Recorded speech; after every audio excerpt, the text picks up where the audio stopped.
దీపావళి పండుగ భారతదేశంలో అత్యంత ప్రాచుర్యం పొందిన పండుగలలో ఒకటి.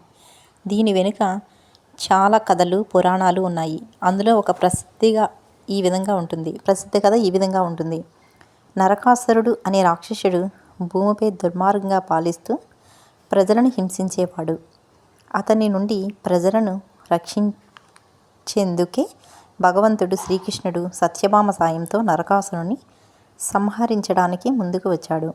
సత్యభామ, శ్రీకృష్ణుడు కలిసి నరకాసురుణ్ణి చంపారు. ఈ ఘనతకు గుర్తుగా ప్రజలు ఆనందంతో దీపాలు వెలిగించి విజయోత్సవం జరుపుకుంటున్నారు. ఈ విధంగా అంధకారాన్ని తరిమికొట్టే జ్ఞానమును మరియు శాంతిని ప్రబోధించడంలో దీపావళి పండుగకు ప్రాధాన్యత ఉంది. దీపావళి అంటే అంధకారానికి ముగింపు, వెలుగుకు ఆహ్వానం.